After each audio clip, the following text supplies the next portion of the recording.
이제 프로그램을 시작하도록 하겠습니다. 첫 발표로 먼 걸음 해주신 캐리울프 선생님에 관해 간단하게 소개시켜드리겠습니다. 캐리울프 선생님은 라이스 대학교 영어과 교수이면서 2007년 미네소타 대학교 출판부의 포스트휴머니티 시리즈 창립편집자로서 도나 해러웨이, 블렌 프루서, 미셸 셰르, 자크 데리다 등 저명한 저자들의 책을 60억 권 이상 출간한 바 있습니다. 이뿐만 아니라 동물 존재론, 동물의 문제, 포스트휴머니즘이란 무엇인가 등 다양한 저술 활동을 꾸준히 이어오고 계십니다. 오늘 강연에서는 지구온난화 멸종 위기의 가속화로 동물과 생태계 보호에 큰 관심이 쏠린 현상을 진단하면서 비인간 세계를 대변할 새로운 법과 정책의 틀의 필요성에 관해서 논의해 주실 예정입니다. 캐리울프 선생님을 큰 박수로 맞이해 주시기 바랍니다.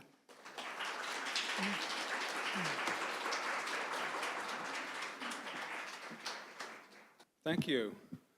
I'd like to thank the Chanel Culture Fund for their support of this event. It's been, and of course Helen and her team. Oh my God, what a great job they've done! It's been a wonderful event. It's about to get worse, however, with my talk.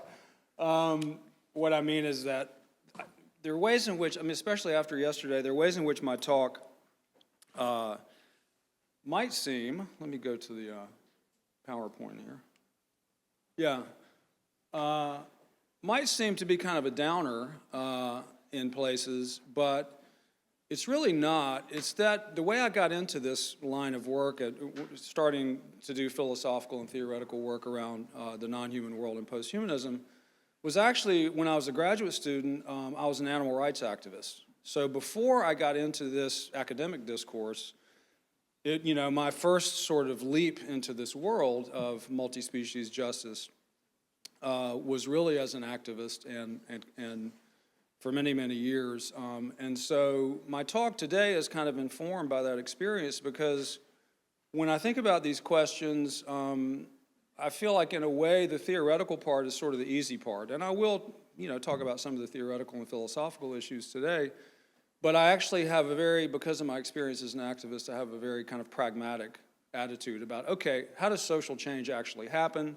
And when you take these ideas into the so-called public sphere, what are the things that you need to think about in practice, right? In a social setting and in a society in which, not everybody agrees and people have different ideas about these things. So that's kind of my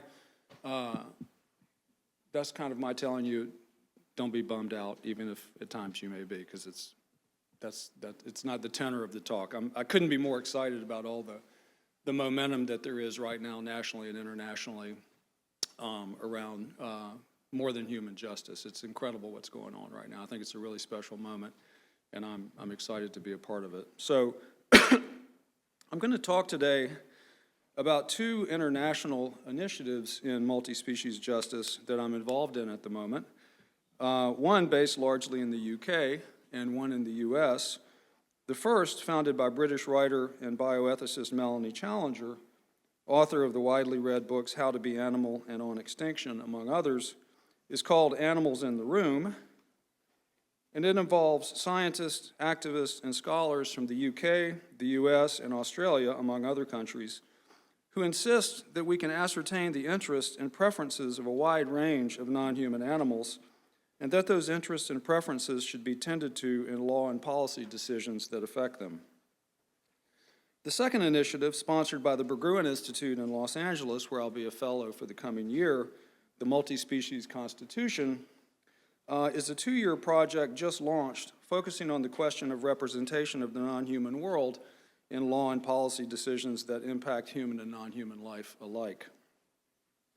That project casts a wide net across what might be construed as two fundamentally different undertakings, representing in law and policy the interests of specific forms of non-human life on the one hand, and on the other, protecting the well-being of larger, more abstract entities such as ecosystems and nature, capital N. Both have a lot of momentum nationally and internationally at the moment, and both raise different kinds of challenges philosophically and legally. As for the first undertaking, We have the case of Happy the elephant at the Bronx Zoo, to take a high-profile example, on whose behalf the non-human rights group, led by legal scholar Stephen Wise, invoked a writ of habeas corpus. In June of 1922, the New York Court of Appeals ruled against the motion, but the dissenting opinions in the case are telling and capture a broader sense that is fueling movements worldwide to recognize the ethical and now legal standing of at least some non-human animals. As a judge in another case brought by Wise's group on behalf of two chimpanzees put it, the question, quote, presents a deep dilemma of ethics and policy that demands our attention. The issue of whether a non-human animal has a fundamental right to liberty protected by the writ of habeas corpus is profound and far-reaching. Ultimately, we will not be able to ignore it, unquote. Outside of the United States, the Parliament of the United Kingdom seems to agree with the spirit, if not the letter, of the opinion in its amendment to the Animal Welfare Act in 2021, which recognizes lobsters, crabs, octopuses, and related species as sentient beings with attendant rights and protections. As for the second broader sort of undertaking, often called the rights of nature movement, which we heard about yesterday in Tomas's film, perhaps the most well-known and certainly groundbreaking instance is the constitutional recognition of Pachamama, or nature, in Ecuador's constitution in 2008, granting it, quote, the right to integral respect for its existence and for the maintenance and regeneration of its life cycles, structure, functions, and evolutionary processes, and even the right to be restored. More restrictive, but still quite sweeping, is the Wanganui River Claims Settlement Act in New Zealand in 2017, which established legal personhood for the river and declared that it has all the rights, powers, duties, and liabilities of a legal person. The scope of the recognized entity in question is quite broad, referencing, quote, an indivisible and living whole comprising the Wanganui River from the mountains to the sea, incorporating all its physical and metaphysical elements, unquote. Now, the breadth of the language in these and other examples from India, Bolivia, and elsewhere lines up more with the Multi-Species Constitution Project as it's been framed so far, while the work of Stephen Wise and his group on behalf of Happy the elephant and other animals is more in tune with the Animals in the Room project that's based in the UK. And I'll just call it AIR from now on, because that's our acronym for it. The purview here is much narrower than the rights of nature movement, though it is still quite vast if we think about the incredible diversity of all the forms of life grouped under the designation the animal. As philosopher Jacques Derrida puts it, subsumed, and I'm quoting him now, subsumed under this catch-all concept, we find all the living things that man does not recognize as his fellows, his neighbors, or his brothers. And that is so in spite of the infinite space that separates the lizard from the dog, the protozoan from the dolphin, the shark from the lamb, the parrot from the chimpanzee, the camel from the eagle, the squirrel from the tiger, the elephant from the cat, the ant from the silkworm, or the hedgehog from the echidna. And that's just for starters, of course, unquote. The jumping off point for AIR is the attempt to think beyond the representation of animals and to move toward their participation in the decision-making processes that affect them. To move from treating non-human animals as moral patients, to use the terms of art, to treating them in some sense as moral agents who are not only the subjects of beneficent protection of their interest, but who in some way have a say in the processes in which they are fatefully caught up. A key scientific and philosophical foundation for such a claim is the assertion that non-human animals, lots of them, communicate in complex ways, and that if we know how to listen, they are telling each others and us all the time about their interests, their needs, their desires, and their preferences. A growing body of work in science and philosophy shows that a much wider range of non-human creatures than we thought communicate in ways that we're getting better and better at understanding.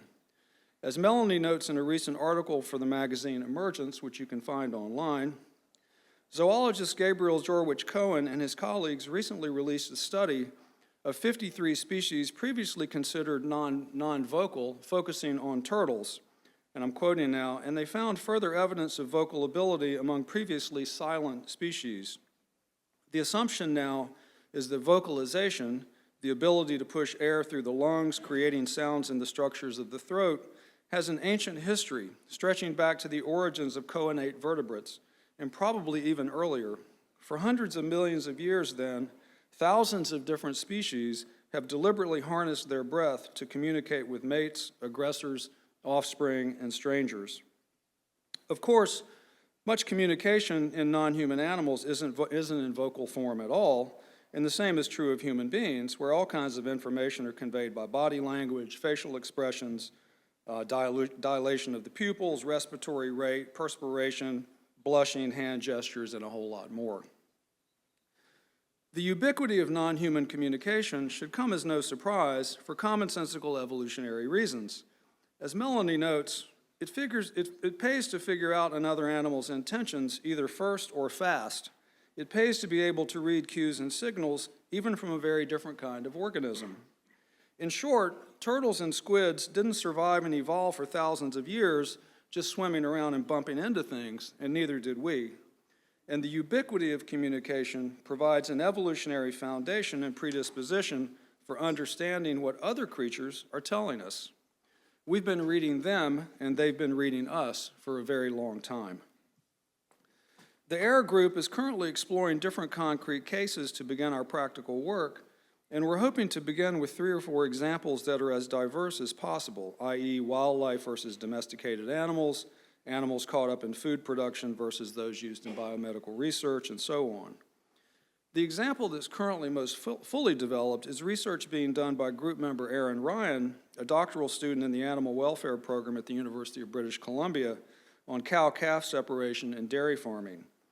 For dairy cows to produce milk, they have to birth a calf, and it's widely known that the practice of cow-calf separation, which is done largely for economic reasons of milk yield and the like, is extremely distressing to both mother cow and calf, as you might imagine. For Aaron, who started out studying to become a veterinarian, seeing this close up was a revelatory moment that changed the entire direction of her graduate study, and in response to this experience, she shifted to looking at food systems and the people at the center of them, along with their attitudes and perceptions, what she calls everything that happens before people walk through the door, as she puts it. She's spearheading one of the projects of our group to provide robust documentation, both expert and affective, existential, if you will, in which art figures centrally, of how this affects the animals involved, both the dam and the calf, not just their future life chances and health profiles, but emotionally and psychologically, with an eye toward changing the widespread practice in dairy farming for the better. One of the things I like about the AIR initiative, precisely because of just how wild the heterogeneity of the so-called animal kingdom is its focus and its circumscription. My broken record contribution to the group, which they're tired of hearing by now, of course, so far has been that, look, given the heterogeneity and the ethical questions raised by it, we're best off beginning with specific cases and specific institutional settings and specific organisms. Economic context, cultural and legal and political context that are all different, to determine what tools will best serve our desire for making things better for the particular animals in question. This points to a major challenge, I think, for more global and ambitious projects such as the Multi-Species Constitution, and it's a challenge with a long history. AIR member Danielle Sellermeyer, who wrote the widely read book Summertime on the recent devastating bushfires in Australia and directs the Multi-Species Justice Program at the University of Sydney in Australia, there's her book, which I highly recommend, sums it up well in a co-authored essay that points to, quote, an ongoing tension between the animal rights position's focus on the irreducible good of the individual and the environmental holist focus on the functioning of systems. This is one of the challenges that motivates a consideration of multi-species justice, unquote. I would suggest that not only is this a tension that need not be resolved, but that, in fact, these are fundamentally different and, in an important sense, irreconcilable undertakings, in which what is the fundamental ethical unit, that which is being recognized as the addressee of justice, is radically different. The classic example in the animal rights versus environmental ethics debate would probably be the white-tailed deer in North America. Many environmental ethicists would suggest that they should be culled because the foraging demands of their exploding populations due to native predator extirpation and the like are destroying the environment on which they and other animals and their ecosystems depend. But then why not say that by that logic we should begin with culling the human population, since Homo sapiens is obviously the most destructive of the shared planetary environment on which we all depend by a factor of a zillion, right? The common retort would be that, well, deer aren't human beings, but who should be protected from such measures. But as animal rights philosopher Peter Singer would be the first to point out, that answer is no answer at all, because the issue is what sorts of beings, human or non-human, possess characteristics that we take to be morally relevant to their treatment. In both species, the most fundamental interest of all for Singer that deserves to be protected is the interest in avoiding suffering. This doesn't mean that the two species share the same interest, only that they share the most fundamental one, which Singer argues can't simply be disregarded for utilitarian reasons any more than it can be set aside in the case of human beings. That's kind of the cornerstone of Singer's utilitarian animal rights argument. My larger point, however, is to underscore the dramatic difference between these two frameworks. If we think about the gray wolf in North America, for example, there's a very handsome picture of a gray wolf, I must say. We can readily see how its defense under one rubric, it's an intelligent higher animal with complex social lives and deep emotional bonds, complex forms of communication, a clear preference for what happens to him, and so on, would be completely different from its status under the other rubric, which would see its protection as a valuable apex predator in a native ecosystem. Here, the characteristics as a concrete being that would ground its standing in the first rubric would be irrelevant in the second, where it would be, strictly speaking, the same as other life forms who play a similar role in maintaining the functional biodiversity of a given ecosystem, a species of insect, let's say, or a type of prairie grass or whatever, with whom it shares little or nothing in common as a finite, concrete being. So its role in the ecosystem would be what matters. It matters enormously, decisively in my view, whether this standing exists because it's something valued by a people, a culture, or a nation as part of its heritage, its legacy, and so on. There is a world of difference, if you'll pardon the expression here, between saying it should be protected because it matters to someone and saying it should be protected on its own and for its own sake, regardless of what anyone, human or non-human, thinks or feels about it. One might well want to raise this very issue with regard to animal rights, but within that framework, the answer is clear. The to whom it matters is in fact the non-human animal itself as a potential rights-holding subject with fundamental interests that we take to be relevant in the case of rights-holding human beings as well, as is the case with the Happy the Elephant example, right? Against this background, the New Zealand River Claims Settlement Act granting legal personhood for the Wanganui River is illuminating for two reasons.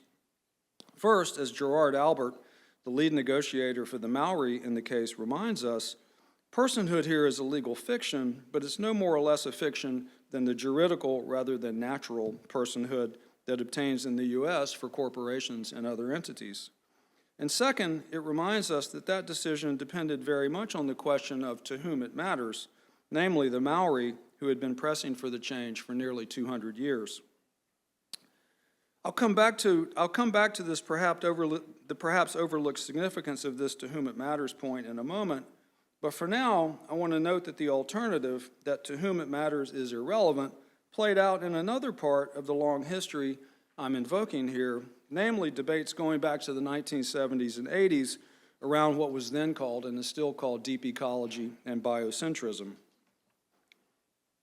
Founded by Arne Ness and codified by Bill Duvall and George Sessions, the Deep Ecology platform contains 8 distinct planks, but in essence holds that the ultimate good isn't just nature in the old-fashioned sense, but something more specific, biodiversity. The inherent value of all forms of life is determined by the extent to which they contribute to this ultimate good, and, a corollary, we are obliged to oppose human actions that compromise these values.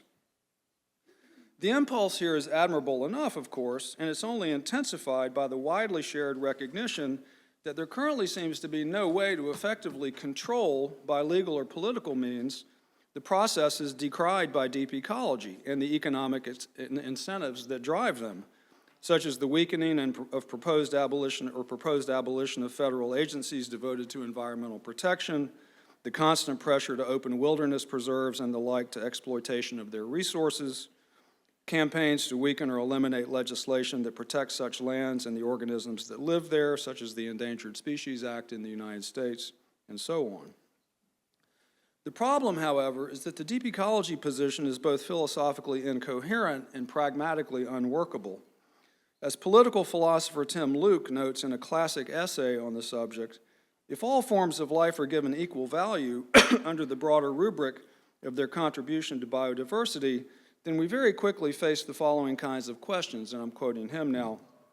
Will we allow anthrax and cholera microbes to attain self-realization in wiping out sheep herds or human kindergartens? Will we continue to deny salmonella or botulism microorganisms their equal rights when we process the dead carcasses of the animals and the plants that we eat? After all, they too are part of nature, and arguably a more natural part of nature than we are.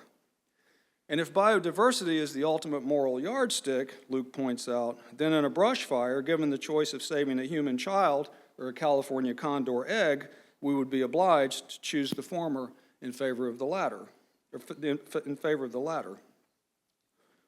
So the problem here isn't just pragmatic.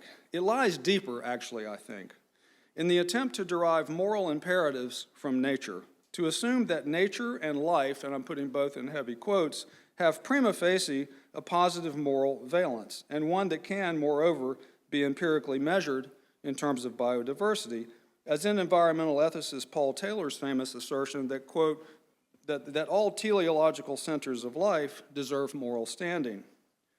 But why should we assume such a thing, especially at the timescales invoked by terms such as Gaia and Anthropocene? I mean, after all, if you think about extinction, on the one hand, we're in the middle of the six big extinction crises in the history of the planet. On the other hand, extinction is perfectly normal. 99.9% of all species that have ever existed on the planet are extinct, okay? So this is far from an exercise in academic sophistry, as the growing concerns around avian influenza, which has devastated the populations of various species, attest. It has not yet become pervasive in Homo sapiens, but as a recent article in the New York Times notes, it could at any moment, most likely through the practice of farming mink for their fur, setting off the next pandemic, and perhaps one more deadly than the one from which we've just emerged. For when H5N1 virus has infected humans, it has killed 56% of its hosts. After all, this too is life at work, the flourishing of what Taylor calls a teleological center. Another way to frame the problem, already hinted at in Luke's questions, is to remind ourselves that nature, capital N, is not an it, but a they. And I borrow that, I think, very handy formulation. Nature is not an it, but a they. And hence, the term nature must be replaced by the more technically precise and intellectually responsible term environment, a move with far from trivial consequences. In short, there is no such thing as nature because the environment is relative to every biological system. This seemingly counterintuitive fact is borne out by well-established arguments in evolutionary and developmental biology. As Richard Lewontin notes in his classic essay, Gene, Organism, and Environment, quote, organisms do not adapt to their environments, they construct them out of the bits and pieces of the external world. And this process has three distinct features, and I'm quoting him now off and on. First, organisms determine what is relevant. Their life activities determine which parts of the world, physically accessible to all of them, are actually parts of their environment. Second, organisms change the external world by making it part of their environment. Beaver dams, food caches, and pollination are obvious examples of this. Third, organisms transduce the physical signals of the external world. For example, as he puts it, changes in external temperature are not perceived by my liver as thermal changes, but as alterations in the concentrations of certain hormones and ions, unquote. And fourth, quoting again, organisms create a statistical pattern of environment different from the pattern in the external world.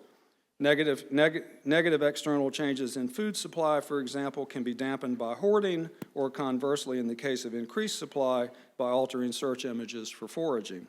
That's an example he gives. It's important to emphasize here, as Lewontin does, that these are not representations of a pre-given stable thing called nature, capital N. They are dynamic, self-referential constructions of it. To put it another way, the fact that nature does not exist is precisely what allows an environment to emerge from an external world, to use his terms. This doesn't mean, of course, that what we usually think of when we use the term nature doesn't exist. It means that we have a much more precise and robust understanding of what we're talking about when we do use the term. F.J. Odelin-Smee and his collaborators add to Lewontin's schema the concept of an exogenous universal physical environment, but this only makes what we think of as nature even more complex and more multidimensional. Their aim, Odelin-Smee and his colleagues, their aim is to enable an important distinction, for example, between the quite predictable planetary phenomena known as global warming at one scale and its increasingly unpredictable localized manifestations at another scale in the form of climate change, a difference that has complex implications for law and policy at both the local and global level. And we saw an example of that in Tomas's film yesterday, about how the weather has changed dramatically according to the elders in the community, how it manifests differently locally. At stake here is both a theoretical problem and, as legal scholars point out, a practical one that we've already touched on. How do we clearly define the entities in question and their interest, the natural object of Christopher Stone's famous essay, Should Trees Have Standing, which is a fundamental text for the rights of nature movement? And once we've done so, how do we come up with a methodology for balancing positive and negative effects of various policy decisions, either within the non-human domain or in cases where its interests conflict with those of human beings? Given the ontological diversity of nature and the myriad competing interests that exist within it, given that it is not an it but a they, how do we establish a yardstick that can render the effects of policy decisions across these entities comparable in some way?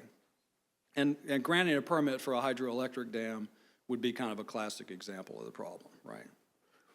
As legal scholars have noted, a defining characteristic of Ecuador's granting of constitutional rights to nature and laws like it, one that makes it quite different from environmental laws that have been on the books in various countries for some time, is the fact that, quote, the most distinctive new environmental rights tend to attach to nature or a similar construct in general, as opposed to a specific environmental condition, such as those identified in the Clean Water Act or the National Environmental Policy in U.S. law, just to take one example.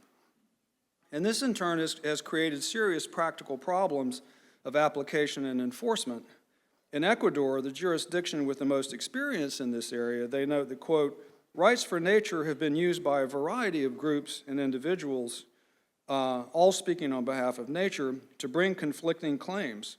Facing an impossible situation, the courts have done their best, but the results they reach have largely been arbitrary and ungrounded, unquote. Given such a situation, it's perhaps not surprising that one study found that in Ecuador, between 2008 and 2016, quote, every challenge to important infrastructure projects and development initiatives that invoke nature's rights ultimately failed, unquote. Although I should note that between then and now, things have changed, and in some ways changed dramatically. I don't have time to go into that in this paper, but that the situation is different now from during that period in Ecuador, partly because the membership of the court has changed. For all these reasons and more, I think we're better off embracing the to whom it matters horn of the dilemma. It might be objected that this immediately raises the problem of ethnocentrism, and beyond that, that all to whoms are not equal with regard to legal and political power, but these problems, I think, are less intractable. And in a way, they're useful because they nudge us toward greater self-reflection and transparency about what we're doing. For starters, the problem of ethnocentrism, who is the whom in question, forces us to confront head-on the issue raised in Hannah Arendt's famous, even canonical insistence on the difference between rights and their, as it were, kind of ad hoc attribution within a particular legal and political domain, and what she calls the right to have rights, a set of ontological characteristics or attributes that are determined outside that domain but have been taken within it as establishing the standings of the rights-holding subject. To put it in the parlance of contemporary social systems theory, our growing knowledge of creatures like Happy the elephant excuse me, forms part of the larger environment to which the legal system is obliged to respond to maintain its legitimacy and its functional use to society. This is not an empirical derivation of moral directives from nature along the lines discussed earlier, because in this understanding, the legal system doesn't make moral judgments. It makes legal ones, according to its own self-referential codes about how to respond to such environmental changes. This crucial separation of legal and moral codes means that the distinction between law and ethics, law and justice, to use Jacques Derrida's terms, is permanent and ongoing, allowing the law to evolve over time. And that disjunction is a good thing too, because it allows the question, this decision is legal, but is it just? It allows that question to arise in every iterative instance of legal decision-making. Were this not the case, were the law to just operate mechanically and automatically, then it could just be carried out by a machine, and the law would lose legitimacy precisely because it would entail no judgment. And this is precisely why the difference between law and justice, and the difference between the legal system and other social systems that confront it with decisions, is a crucial resource for the law's ability to extend its reach of relevance, even as paradoxically it delimits it. On this view, the legal system is part of the larger social structure we find with modernization, as defined in this book, an architecture of what Nicholas Leeum calls functional differentiation, in which the various social systems, the economy, law, the educational system, and so on, manage increasing social complexity by dealing with it selectively in terms of their own self-reference or autopoiesis. Here, it's crucial that the legal system remain differentiated from the other social systems, so that legal decisions based on the law's internal workings, precedents, and so on aren't suddenly subordinated, for example, to moral claims. The problem with the moral code good versus bad, in Luhmann's account, is that, quote, it has detached itself, as William Rosch puts it, from its pre-modern locus in religion and has become a self-replicating parasitic invader of the various modern functionally differentiated social systems. The danger comes, according to Leeum, I'm still quoting, when the moral code, good versus bad, attaches itself isomorphically, one might say, to the prevailing codes of the various function systems, unquote. And the same is true for the other social systems. In the educational system, for example, we wouldn't want the distinction between knowledge and ignorance to be determined by the distinction between morally acceptable, morally unacceptable. That wouldn't be just illiberal. It would generally reduce society's ability to manage its own complexity, to think about its own complexity, by reducing the number of tools it has at its disposal to understand it. Because of its differentiation and self-reference, the law is able to serve what's sometimes called an immunitary function for society in managing social conflicts and competing claims, especially with regard to moral claims. Indeed, Leeum argues, the law is, I'm quoting now, is formed in anticipation of possible conflict. Conflicts that in moral discourse would be irresolvable precisely because they are matters of right and wrong, or good and bad, or even good and evil, right, can be managed within the legal system with fair hearing, so to speak, so that those conflicts do not erupt in a more socially violent and paralyzing way. This is why it's crucial that the law maintains its own differentiation and self-reference. After all, we would not want legal decisions to be based on whether one is deemed a morally good or morally bad person, how much money one has or doesn't have, how much education one has or doesn't have, how healthy one is or isn't according to the medical system, and so on. In this light, concerns about the effects of money, especially corporate money, on the political and legal systems are precisely concerns about de-differentiation. as are similar concerns in the United States about what's sometimes called the politicization or the weaponization of an independent judiciary, and concerns about the Supreme Court in the U.S. in that tenor as well.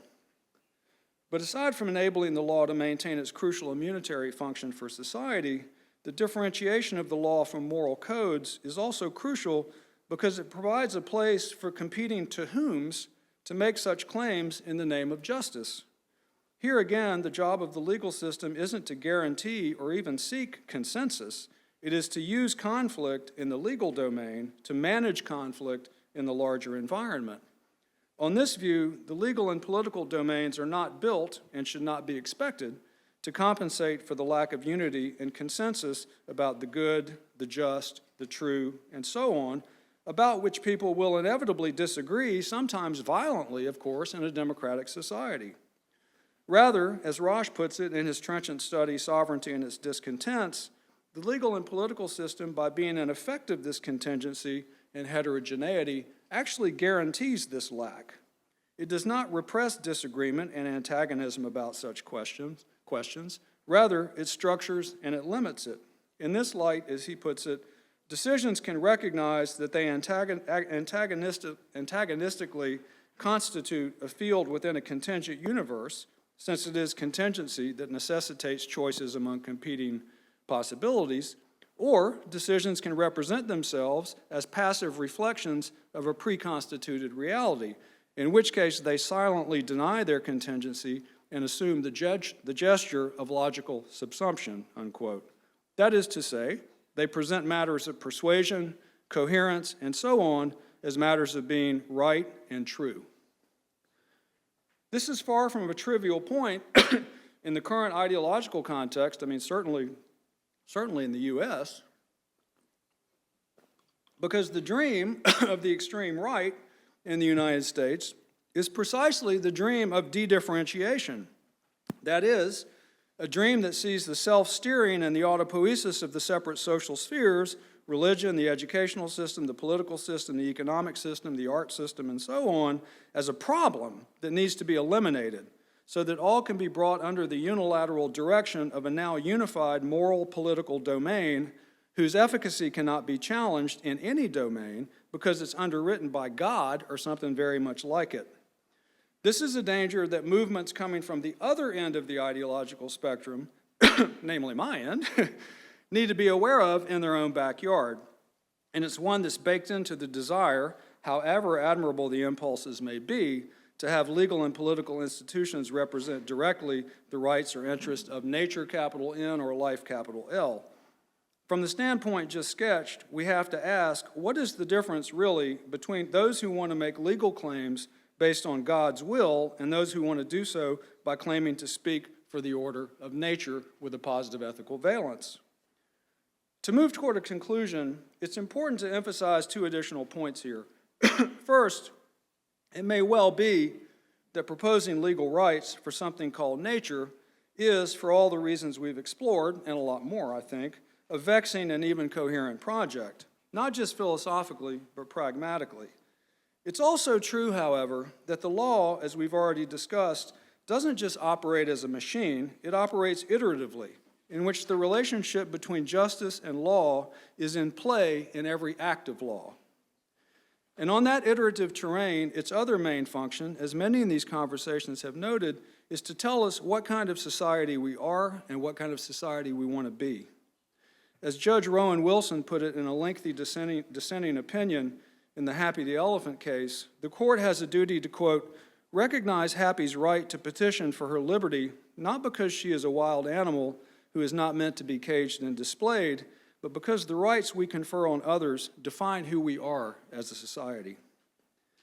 In these terms, the ongoing navigation within the law of questions such as animal rights or the rights of nature are iterations of the difference between law and justice, in which legal history and precedent serve as the historical background and the question of justice serves as the horizon. As Air Member Danielle Sellemeyer that we saw earlier sounds this chord, and apparently so, at the beginning of her essay, Multi-Species Justice, where she and her co-authors write, and I'm quoting them now, We began this in the midst of a fossil fuel climate disaster. Bushfires raged across Australia, laying waste to ecosystems and billions of the non-human beings and relationships that make up this place. This reality is neither a natural disaster nor a tragedy, but injustice, albeit injustice that cannot be contained by standard notions of that concept, unquote. So while the rights of nature, at least for the moment, is likely to experience all kinds of practical and legal challenges, that doesn't mean that it isn't valuable anyway to register the need for our legal and political institutions to respond to broad and growing public concerns about the well-being of the more than human world.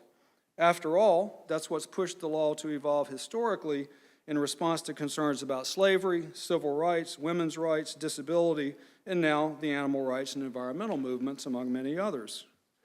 My final point, though, last paragraph, is a pragmatic and strategic one, that under functional differentiation, there are different contexts that need to be addressed and different roles that need to be played in different domains, requiring different toolboxes, different rhetorical strategies, and different modes of expertise. And here, differentiation and the complexity and irreducibility that goes with it are democratic virtues, in my view. My role as an academic scholar may entail my obligation, and I do think it's an obligation, to point out the numerous philosophical problems with the concept of rights or nature and why they matter. But as an activist in a court or a legislature, I'd be a fool not to recognize that when it comes to protecting non-human animals, the coin of the realm, legally speaking, is the discourse of rights, as Stephen Wise and his group well recognize. There's a lot of work to be done, in other words, and functional differentiation simply means that no one, in no single social domain or discipline, can do it all. That's why we all, philosophers, legal scholars, scientists, historians, artists, and many others, have a lot to learn from each other when it comes to making good on our shared desire, taking seriously the peril and the well-being of the non-human world. Thank you.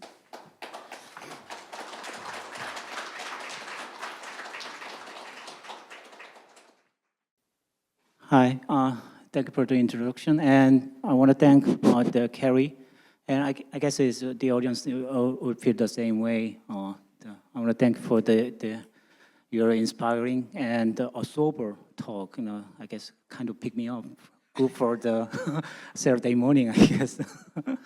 So I do have I guess, bunch of questions for your talk, but I'm going to make them short so that we can have sort of the conversation, and that also, we leave some time for the audience to raise their questions. So I'm going to start with my first questions. I guess you talked about you started as you start your talk about the pragmatism, and you end your talk also with the pragmatism. So I guess in a sense, we think all the things that are happening right now, when you talk about the pragmatism, it's a question of how to distribute your time and resources. And then, so it's the question of the distribution, but it's not just a matter of the distribution, since, for instance, the two initiatives that you just showed have widely different agendas and philosophies, even though they share the same concerns. So it becomes a matter of a priority as well. And if all these things happen in succession, there may be a way to do them without invoking priority or without resorting to some sort of overarching principles. But sadly, things don't happen that way, especially when it comes to animals that are disappearing or exploited. So they happen in a world at the same time, So, and which brings me to what you said, your way of dealing with these things. You said, I'm quoting from your talk, we are better off embracing the to whom it matters horn of the dilemma, end quote. These words may support the pragmatic and situated decisions about it, but as Derrida, Jacques Derrida emphasized, and as you also emphasized during your talk when you talk about nature, I guess in a sense there is never it, it's always they, So it's always the things comes in plural, and sometimes these things have a sort of widely different and contradictory demands, and they're making those demands at the same time. Yeah. So I guess rather than to whom it matters, I guess in a sense we should talk about to whom they matter, and how to deal with this question. So I wonder, if you rephrase that quote, how would you talk about your approach to all these things? Yeah, that's a great and complicated question, and I guess the short answer I would give is, and again, this goes back to my experience as an activist, but also I'm thinking about what's going on right now in the Animals in the Room group.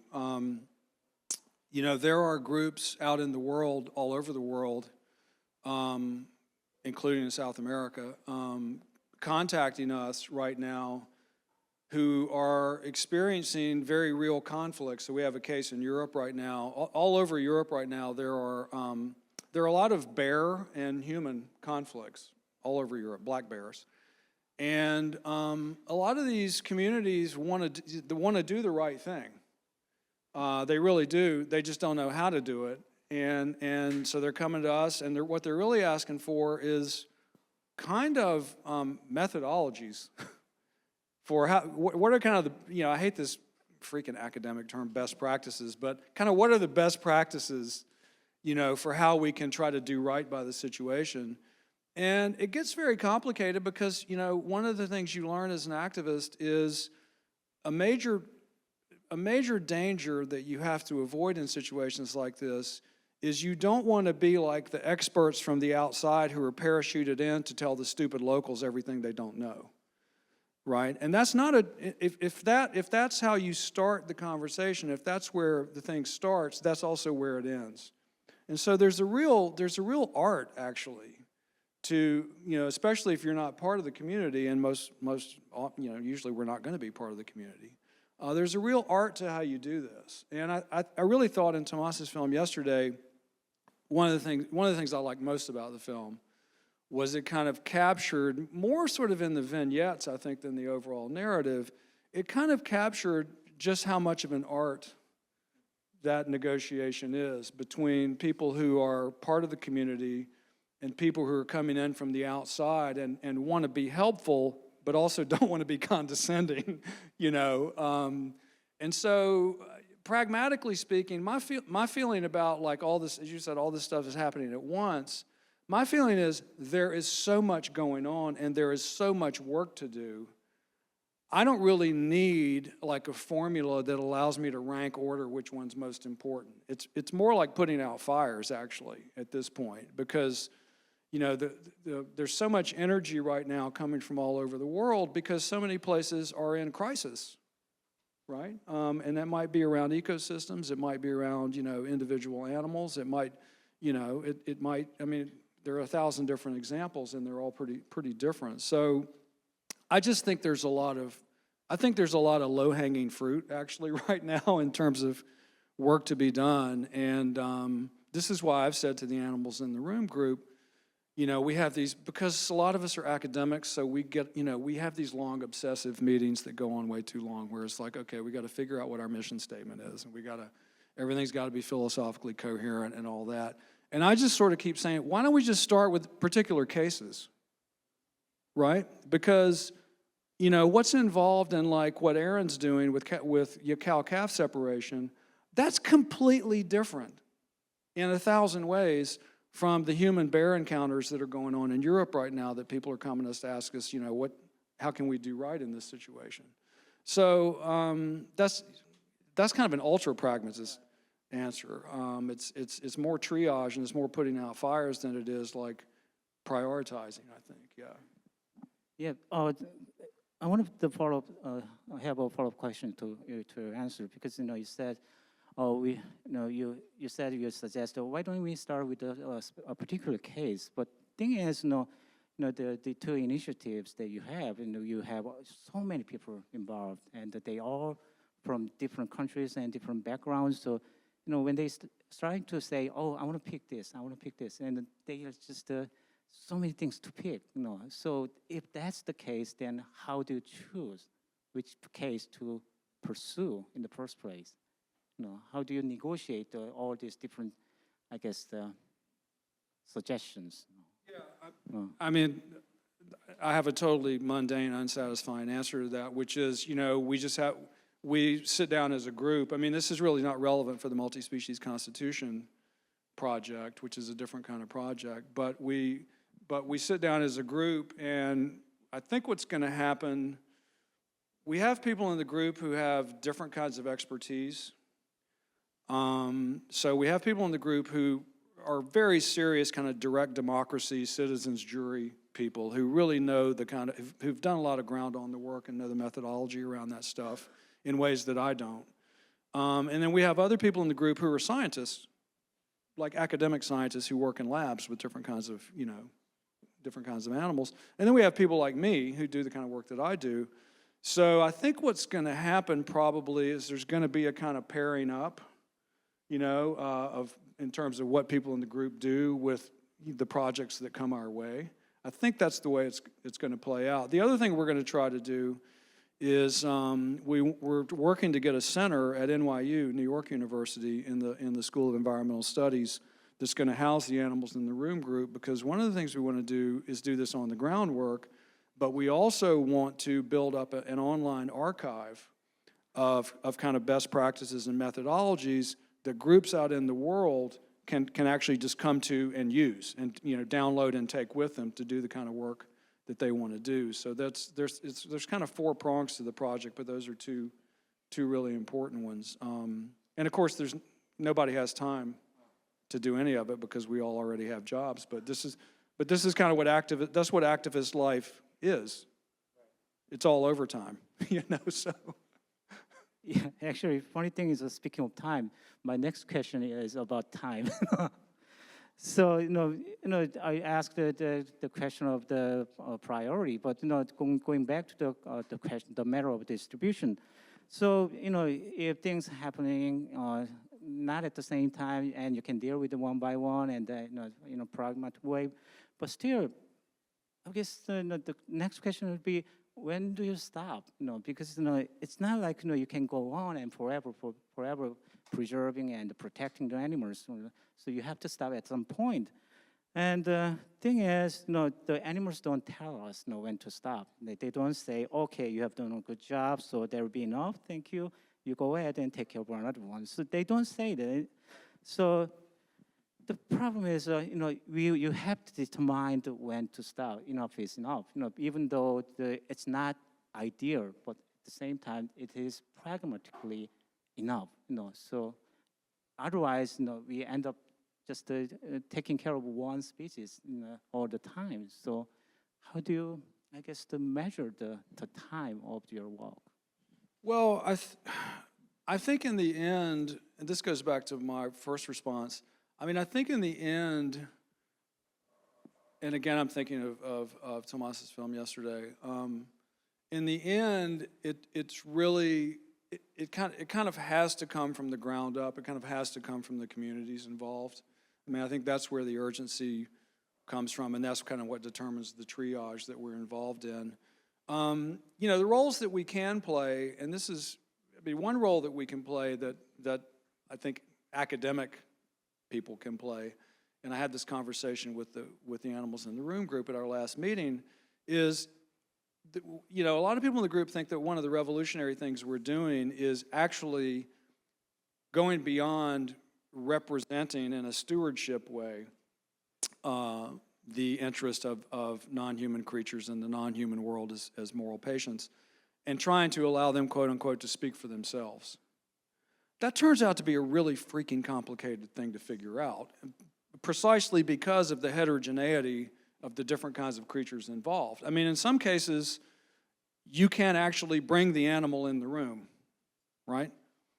But in other cases, you can't, And my sort of retort to the group was like, look, even if you do that, even if you allow the animals to speak for themselves, you're not done, because if you think about like human-bear conflicts in Europe or in other places where we're building developments in their native habitat, and so on and so forth, and there's all this garbage everywhere. You know, if you bring the black bears into the room in those situations and you say, well, hey, how's it going? The bears are going to be like, oh, man, this is fantastic, like 2 thumbs up. There's all this garbage to eat. Like there's all this free food everywhere. You know, and what they don't know and what we have, our role is to say, you know, for them, yeah, but if you keep doing this, you're going to get shot, you know? And so the idea that it's not as simple as just, you know, I mean, listening to the animals, I think, is important and crucial for its own sake and for me, it's a gesture of respect and it's a gesture of dignity to include these animals in the decision-making process. And if it's not exhaustive of what's in their best interest, that's fine. So to me, just the gesture of allowing them to have a say and working hard to make that happen is in and of itself, you know, an admirable thing to do. And in some cases, with some creatures, that'll be pretty easy. I mean, the cow-calf separation, you know, there are a lot of animals. We know exactly what they're telling us. We know exactly what their interests are, what they like and don't like. This is really not that complicated. There's plenty of science, et cetera, right? There are other animals, in fact, maybe the majority of animals on the planet that doesn't apply to. In the multi-species constitution group, I was in a breakout group with David Gruber. I don't know, guys, if you know David, but he started the Cetacean Translation Initiative. He's a scientist. They're using basically machine learning and AI to understand what whales are saying to each other. And it's a hugely ambitious project, really, really interesting. But I was talking to David, and this kind of puts things in perspective a little bit about nature being not an it but a they. You know, we were talking in the breakout group, and he was like, you know, somehow it came up that, you know, the Earth is 3/4 covered with water, which I kind of knew, more or less. And David said he's a professional diver and spends a lot of time in the water, and he said, you know, light only penetrates to 100 meters. And I said, of the 3/4 of the planet that's covered in water, how much of that water is below 100 meters? And he said, about 3/4. But just let that sink in for a minute, right? The vast majority of the planet is a place where creatures have evolved for thousands of years, many of whom we haven't even discovered, in total darkness, right? So one reason I hate the word the animal, and the first thing I tell everybody is don't use that word. It's worse than stupid. It's worse than a blunt instrument. There is no such thing as the animal, as Derrida was pointing out. What there is in the biosphere is a mind-blowingly heterogeneous diversity of different ways of being in the world, you know? And so when you take that seriously and then you try to bring that in the room and let it speak for itself, you get a sense of kind of the ambition of the project. That's the bad news, pragmatically. The good news is, as I said at the beginning, there's so much low-hanging fruit. If you just think about industrial food production, factory farming. Just think about the use of animals in biomedical research and toxicity tests. I mean, right there is more work than anybody could ever do in the next 20 years, just right out of the gate. So for me, it's like my feeling is to point out the philosophical complexity of the situation, but then say, okay, back here there's a ton of stuff that's right in front of us that we need to attack first because it's obvious, it's pressing, and it involves, you know, the exploitation and the killing of not millions with an M, but billions with a B of non-human creatures. So I'd be happy to say let's kind of start there and then branch out. You know? In terms of talk about prioritizing. What do you do, you know, first?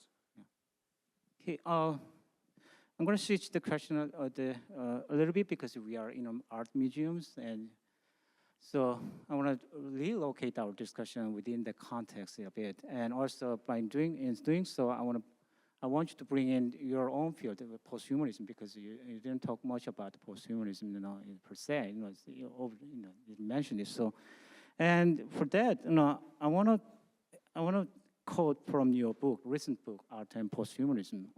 Here, I'm just going to quote from your book. You says at one point in your book, artists, because of the intensive involvement they have with the media in which they work, start with an understanding that normal human ways of perceiving and experiencing are just one way of experiencing the world of light, sound, smell, taste, and touch that involves the potentialities of a much broader non-human animal sensorium. There is a way in which art, even the most traditional humanist art, is always already animal in that sense. So I totally agree with that. There is something animal-like in art, which makes it a very good field to discuss posthumanism, and as you have often done in many of your books. So I'd like to ask you to bring arts into today's discussion on, you talk about two different kinds of multi-species justice initiatives. And in a word, the question I have is, what could art do to help us to approach and discuss this matter of the law and justice and politics and so on? Yeah. I'm really glad you asked that question, because this has been actually, I'm Danielle Sellemeyer, and this is one of our roles in the group, has been to insist on how important the arts are in this entire undertaking. And the reason, as I've said to the group many times, is we have plenty of theory already, right? We have plenty of theory, we have plenty of science.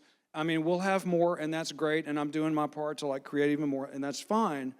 But I know from my experience as an activist, the shortest distance between 2 points when it comes to people really caring about the non-human world is existential transformation. And I've seen it happen a million times. I can if P then Q you, and logically, if P then Q you till the cows come home, pardon the expression, about why you should, take seriously the well-being of the non-human world.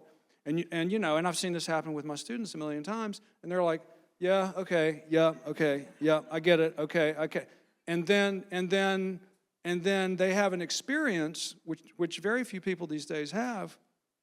They have an actual physical experience with a specific non-human creature, or they have a phenomenological and existential experience with some kind of artwork that, as it were, brings them face to face with another way of being in the world, and they're changed.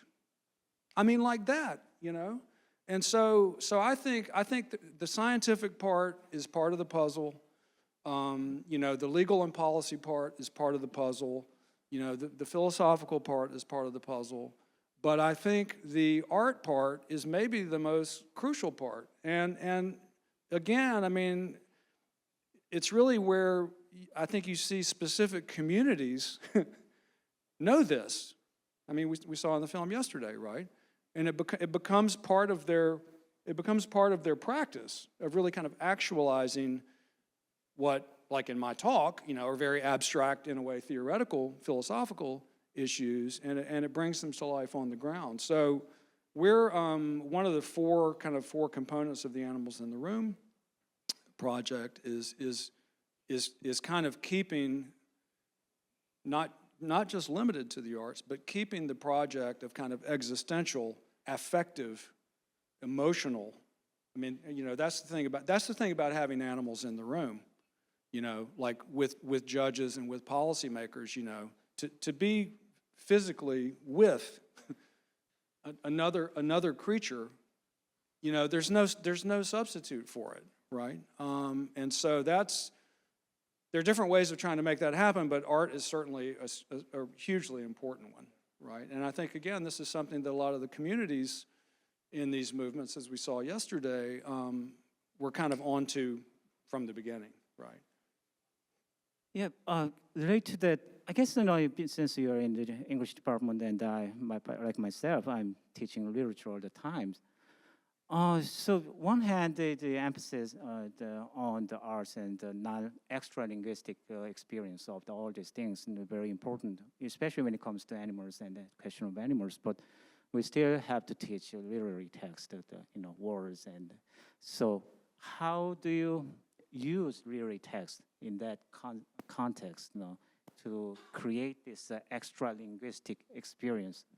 Well, I think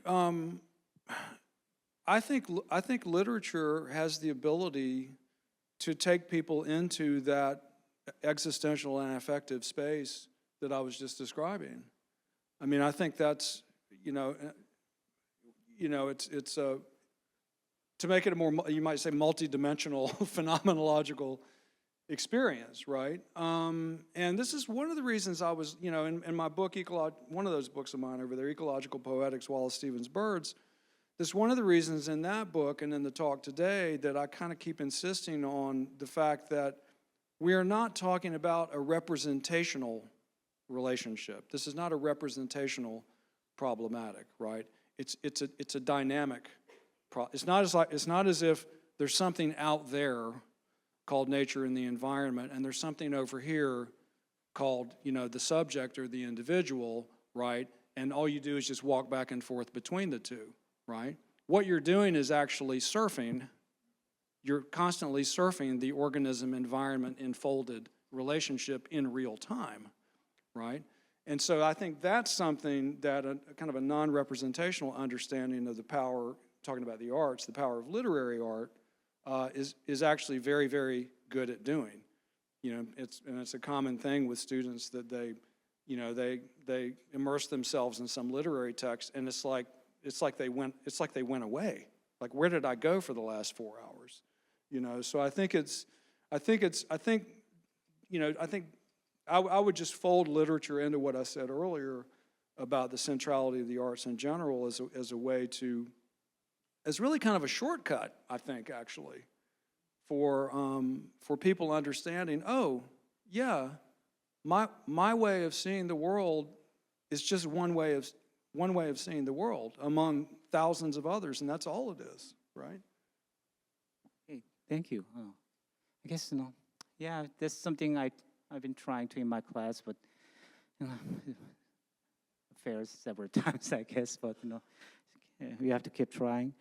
I guess I'm gonna just ask my last question and then open the floor for the audience. And again, this is the whole symposium is title of the symposium, Ecological Tone, and you talk about the ecology in terms of the deep ecology, but not the ecology that we are talking about these days. And also, you mentioned the Anthropocene, but you didn't go into it.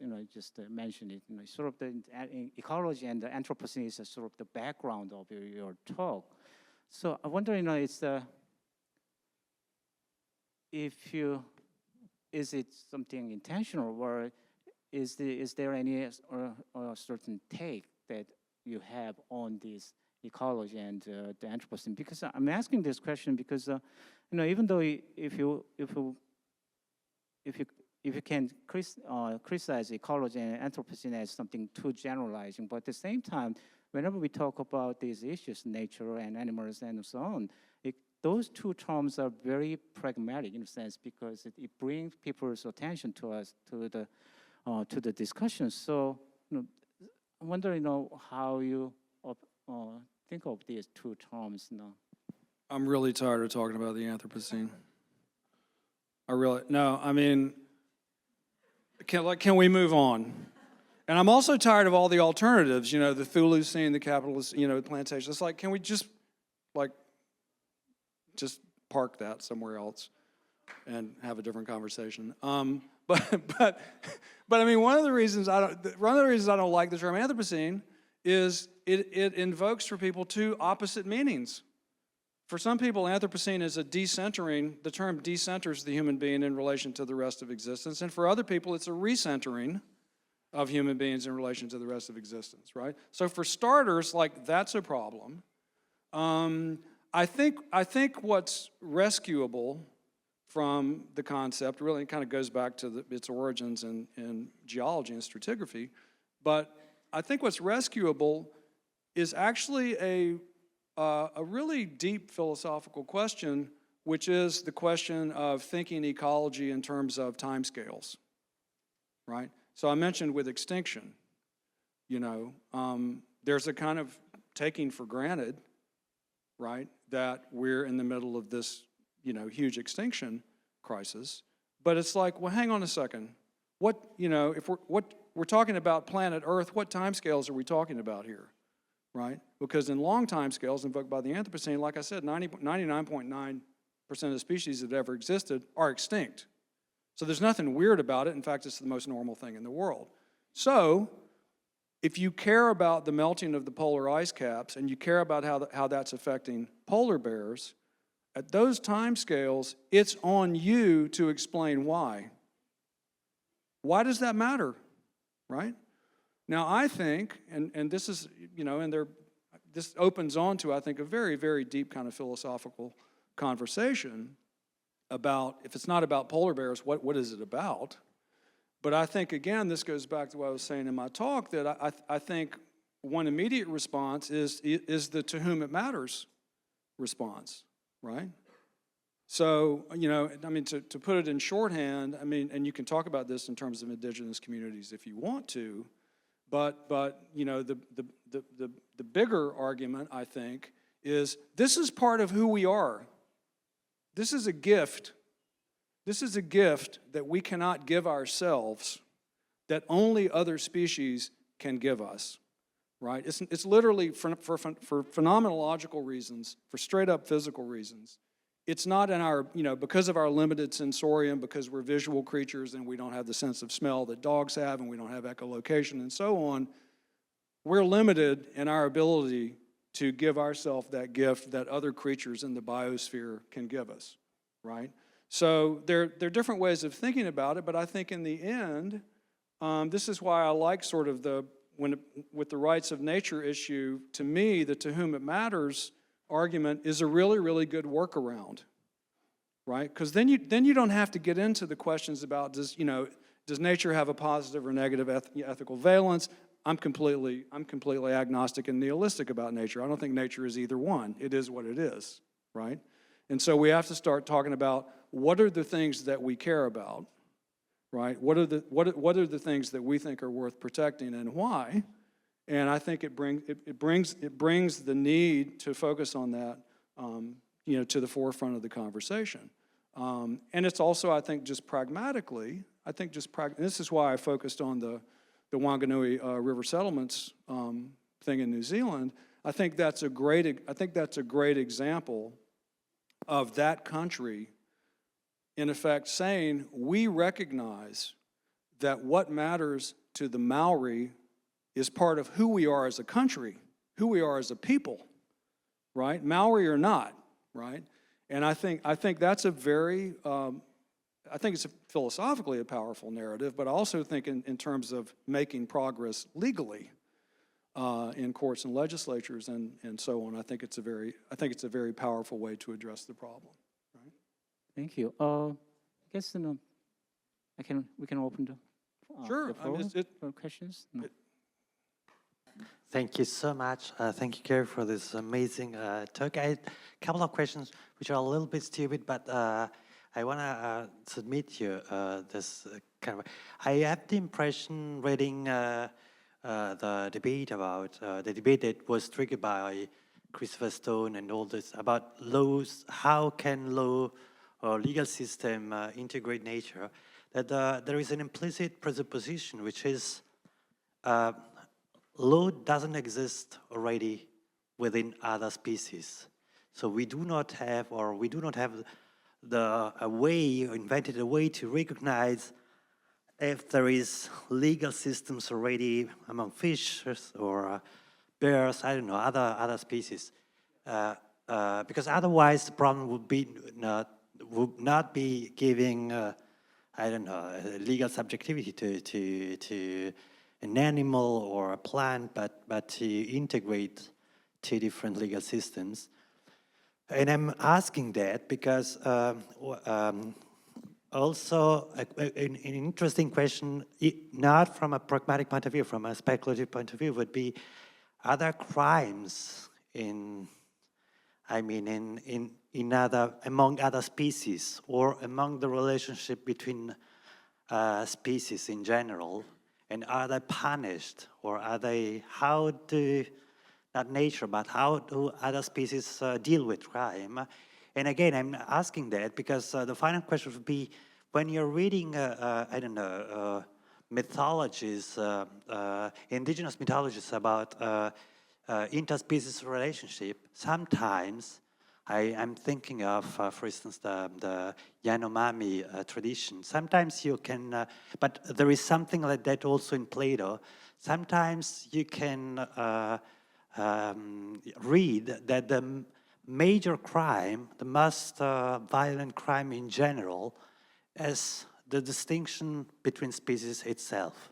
So it's the fact that that life has differentiated itself into human beings, peacocks, and so on. And that the problem would be to remove this distinction of our species and to come back, I don't know, to a sort of unit and so on. So, what do you think about that? Yeah, no, that's a great frame shift. I mean, just kind of for the audience, a place to start is you're invoking the difference, like in legal scholarship, the difference between the tradition of what's called natural law and the legal systems that we have to work with right now in certainly in the U.S. and European democracies and so on, which is very much not a natural law context. It's a mix of common law and other kinds of law. So that's kind of the practical end of the question.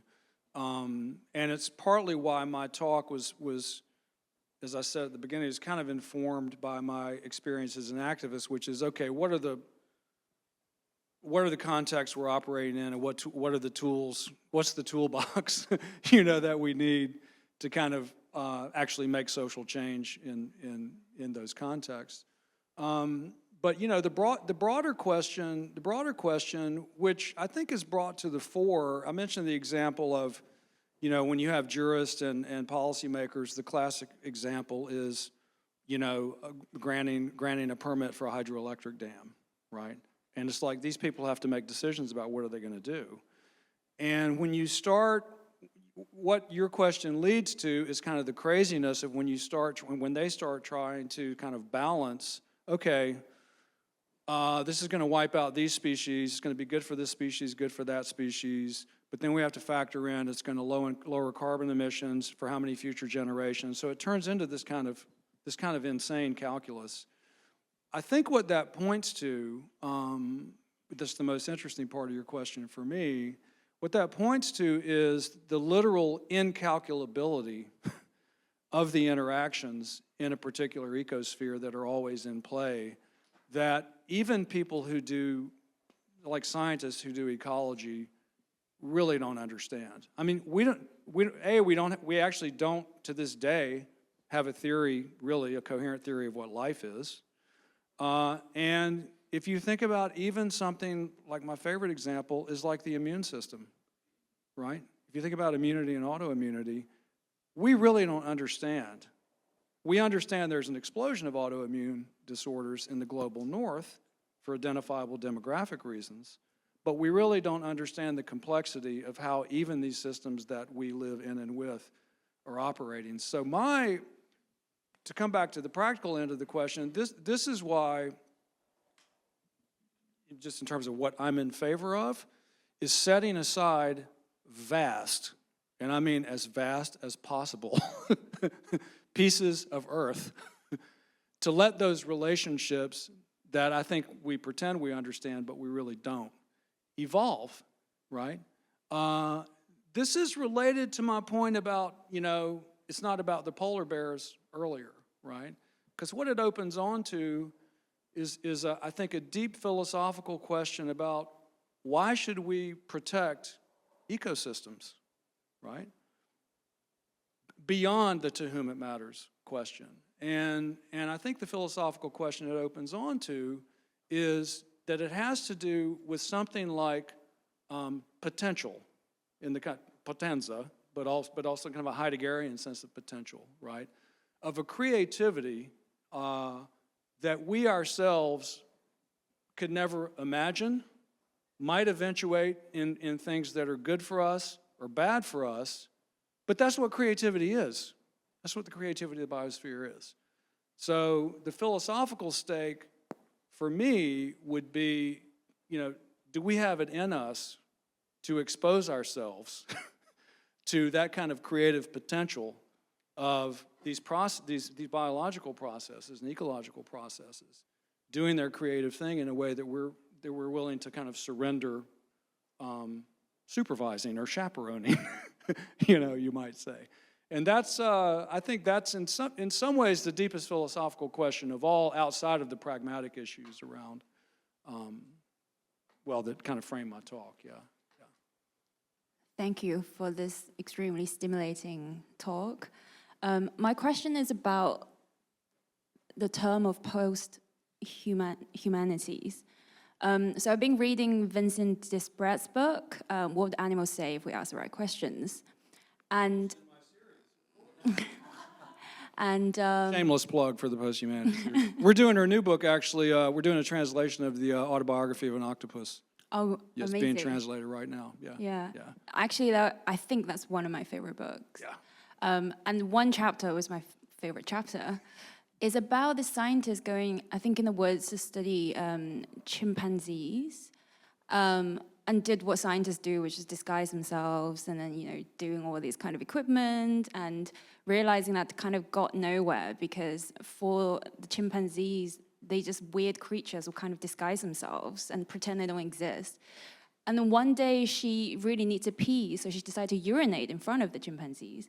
And turns out that was this critical moment that shifted dynamics because all of a sudden she's a living being that urinates just like all the other animals. So that was so interesting and also reminds me of how Forrest Think was talking about the gaze to the jaguar that really changes how we understand jaguar, not as evil beasts or not as cultural idiots, but as just like a being in opposite us. So I'm very intrigued by post-humanities. Like, what does post mean? And my question, I guess, is, what do you think is the position of humanities in multi-species justice? Yeah, no, that's a great question.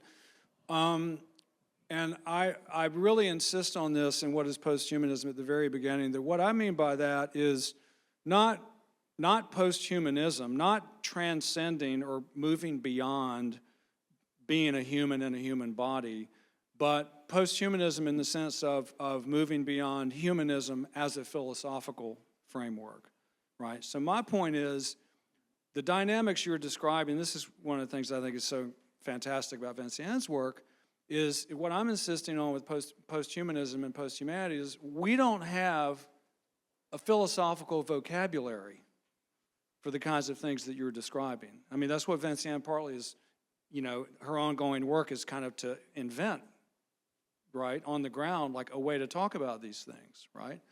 And we especially don't have it, this goes back to something we were talking about earlier, we especially don't have it for straight up kind of phenomenological reasons, right?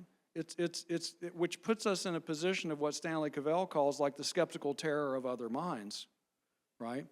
So my response earlier about are we willing to kind of live the exposure and the vulnerability in the face of other creatures who can know us in ways that we can't know, right? It's like now we're having a real conversation, right, with other forms of life. And skeptical terror of other minds is one way of dealing with that, and that is to say freaking out about it. And other ways to deal with it are to court that exposure and create situations in which that exposure can happen and maybe show us things about ourselves and reveal ourselves in ways that are risky, right? But that's where the action is, as far as I'm concerned. And it involves different kinds of embodiment, different kinds of life worlds. I mean, this to me is what's so fascinating. It's one of the many things that's fascinating about what in Before the Law I call the scandal of the cephalopods, right? All this stuff that we've learned over the past decade about cephalopods is kind of blowing everybody's mind because, the behaviors that have been observed in cephalopods, not just octopus, deception, altruism, really complicated forms of play, problem solving, all this kind of repertoire of stuff, these so-called higher order behaviors, we always thought had to be predicated upon a particular body plan, right? So you have to have a certain kind of requisite neurophysiological plasticity, a concentration of neural tissue, which meant we were talking about chordates and within that vertebrates. Number one. Number two, we were talking about creatures who lived in social groups and led relatively long lives. We thought those were the anatomical and social requisites for these kinds of, Umwelten, right? It turns out with cephalopods, none of those things are true. They're not chordates, they don't live in social groups, and they live short lives, right? So the deeply philosophical, this is a deeply philosophical question that you circle back to is, you find those worlds wherever you find them, right? And the history of science shows, I think, that you will continue to find them in places you didn't think they existed. And what you're finding has serious ethical, consequences. And it also has serious biopolitical consequences, because the presumption that you could anatomically index those life worlds to a certain body plan, in the context of biopolitical thought, we know exactly what that looks like, right? That's the way that you make certain beings, to use the phrase, killable but not murderable, right? And so, to me, it's not just a philosophical kind of,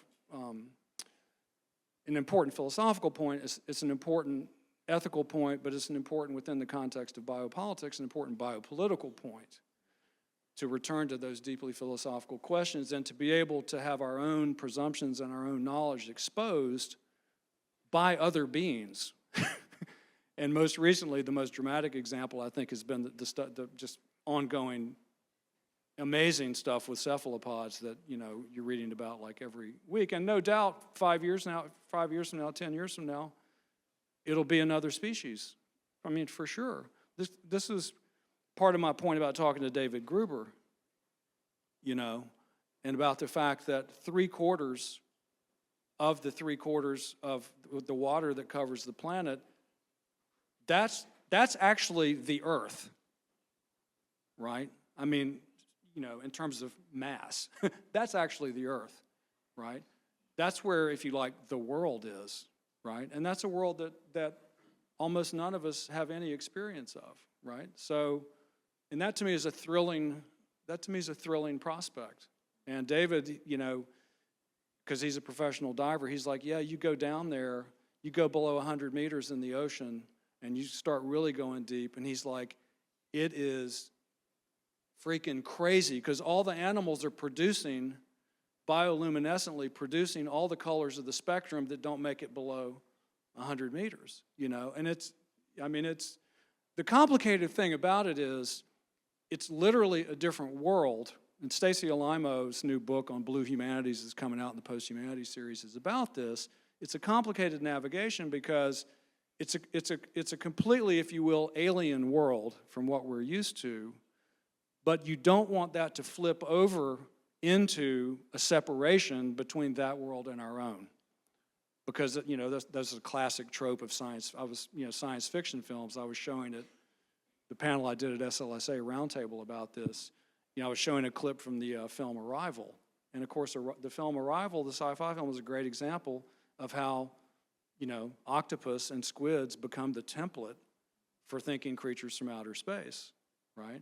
So goes back to the question about exposure, how to court that and live with that exposure to these radically other forms of life and not have that flip over into, oh, it's so weird, it's so alien, it must not be us. It's like it is us, right, in some profound sense. And I think Vincient's work is, the beauty of it is she just has a sixth sense about how to kind of tune into that, yeah. 안녕하세요. 저 선생님께서 그 니클라스 루만의 시스템 이론을 기반으로 법의 자기생성적인 속성을 설명해 주셨는데요. 제가 선생님의 설명을 기반으로 생각했을 때 이렇게 유기체들 간의 관계에 법이 얼마나 민감하게 반응할 수 있는지가 관건일 것 같았습니다. 이 다종적 정의에 있어서요. 그래서 제가 궁금한 점은 자기 생성적인 법이나 제도에서 외부 변화를 수용할 수 있는 그런 틈새는 어떻게 해서 생겨나는지 이 부분이 궁금했던 것 같아요. 이게 법이 어떻게 폐쇄적이지 않고 환경에 열려 있다고 우리가 말할 수 있는지 이게 궁금했고, 또 어떤 태도를 지니고 어떤 구체적인 현상들을 우리가 놓치지 않고 잘 포착해야지 법과 환경이 상호 투과적이라는 걸 알 수 있는지 그게 굉장히 궁금했습니다. Yeah. Thank you for that. Thank you for that question. This is why I was insisting at the end of my talk on the crucial distinction between law and justice, kind of law little l and law big L, and this is why we're really not talking about a kind of legal positivism in legal theory terms, because it's that difference, that gap, and the fact that that gap and that the difference between law and justice arises unavoidably in every iterative act of lawmaking. That's actually crucial to the law's evolution and to its ongoingness and its ability to respond to changes in its environment, right? The other thing I didn't go into, but that's, if you talk to, like people who are on law faculties, like Karen Bradshaw, for instance, at Arizona State University, wrote a book called Wildlife as Property Owners. If you talk to her and talk to people in law schools, they will tell you that the other part of the equation that's really, really important is actually jurisprudence, that judges do crazy stuff. Right, so the process of jurisprudence is very, very unpredictable. I mean, it can have to do with what side of the bed did the judge get up on that morning. I mean, literally, So, and to me, this is all to the good, because the way that practicing lawyers think about it, and this is how I think about what's going on right now with the whole rights of nature movement, is it's more like a laboratory, and my feeling is, just to put it bluntly, let's see what we can get away with in this laboratory, and see and put the mechanism of jurisprudence and judgment into play, and see how it evolves, right? And this is quite irrespective of the example of the hydroelectric dam I was talking about earlier. I mean, in a way, that becomes the laboratory for the difference between law and justice in kind of every iterative instance. And if the law can't do that, if the law can't evolve, this is why legal positivism is a bad idea. If the law can't, do that and it can't evolve in response to environmental changes, claims of justice, right, brought to the legal code, then the law loses legitimacy, right? And this is right now in the United States, specifically around the Supreme Court, this is a real issue. This is why I was insisting on this issue of differentiation and de-differentiation. When the court becomes, loses legitimacy because of collapsing the difference between the legal code and the moral code, as people are thinking, I think rightfully so, is constantly in danger of happening with the current Supreme Court in the United States. Then the question arises, well, what power does the Supreme Court have really, actually? It has the power we give it, right? I mean, in real enforcement terms. So I think of it more as an ongoing experiment, as kind of a lab, right? And the point of the lab right now is, how far can the law be pushed by this widespread, widely shared sense of taking seriously justice for the non-human world, which sometimes takes the form of rights discourses in individual species, and sometimes takes the form of ecosystems and rights of nature. Yeah.